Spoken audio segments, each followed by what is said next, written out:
Collector से मिलने के लिए आए हैं कि क्यों कारण है, ये कौन से कारण है जिस पे कार्रवाई अभी तक की नहीं हुई है। एक ऑडिटोरियम भी है जिसे निगम ने क्या किया है कि पुनर्निर्माण करके इस तरीके से महाविद्यालय परिसर में बच्चे अगर सुरक्षित नहीं रहेंगे, संतुलित वातावरण नहीं रहेगा, तो हायर एजुकेशन की पॉलिसी कैसे लागू होगी।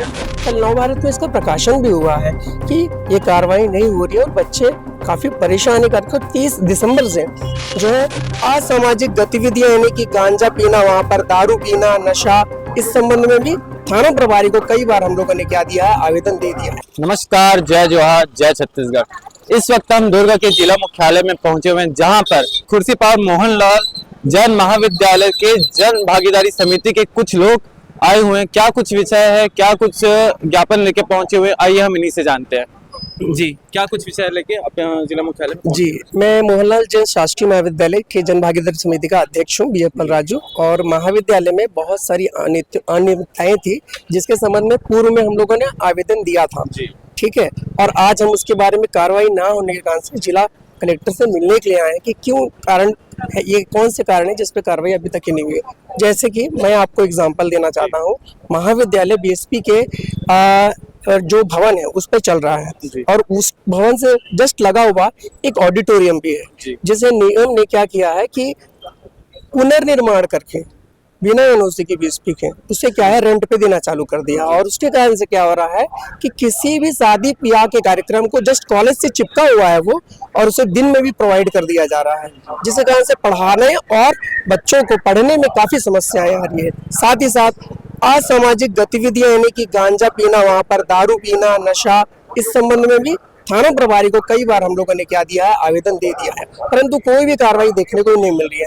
साथ ही साथ उधर के आसपास के जो भी व्यापारीगण है अपना जो रेती गिट्टी युट्टी ये सब है उसको गिराकर उसको एक व्यापारिक स्थल के रूप में प्रयोग कर रहे हैं। तो बताइए, अगर इस तरीके से महाविद्यालय परिसर में बच्चे अगर सुरक्षित नहीं रहेंगे, संतुलित वातावरण नहीं रहेगा, तो हायर एजुकेशन की पॉलिसी कैसे लागू होगी, बताइए, है ना। तो इस संबंध में मैं छत्तीसगढ़ शासन का प्रतिनिधि होते हुए मैं ये मांग करना चाहता हूँ, ये पूछना चाहता हूँ कलेक्टर सर से कि अभी तक ये कार्रवाई क्यों नहीं हुई है। अगर खुर्सीपार थाने में आपने जब कंप्लेन की थी तो उनका क्या कहना था? चूंकि मैं स्वयं नहीं गया था, हमारा जो स्टाफ है इसकी एक जो प्रतिलिपि है, थाना प्रभारी, एसपी और आईजी, इन्हीं सभी जगह सभी कार्यालयों में उन्होंने क्या प्रतिलिपि सौंपी है, उसकी प्रतिलिपि हमारे पास उपलब्ध है।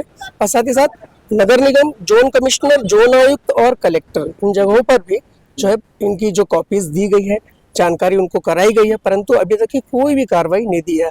और साथ ही साथ कल नवभारत में इसका प्रकाशन भी हुआ है कि ये कार्रवाई नहीं हो रही है और बच्चे काफी परेशानी करके 30 दिसंबर से जो है क्वार्टरली जो हाफ ईयरली एग्जाम है और साथ ही साथ सेमेस्टर एग्जाम है वो स्टार्ट होने वाला है। तो इन परिस्थितियों में एग्जाम कैसे होगा?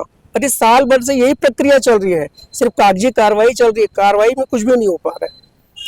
महाविद्यालय के जैसे विद्यार्थी असामाजिक तत्वों की वजह से किन किन समस्याओं का सामना करना पड़ रहा है? वहाँ पे वॉशरूम की दिक्कत है, वहाँ के बिल्डिंग्स भी पूरे गिरते जा रहे हैं दिन पे दिन, और वहाँ पे इस कारण से वहाँ पे बच्चे भी कम होते जा रहे हैं हर साल।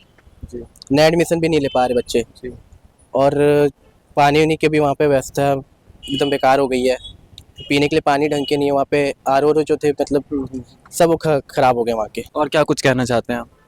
मैं बस यही कहूँगा कि जो भी हमारे सब परेशानियाँ हैं विद्यालय के, महाविद्यालय के, सबको जल्द से जल्द देख के जिला प्रशासन दूर करे।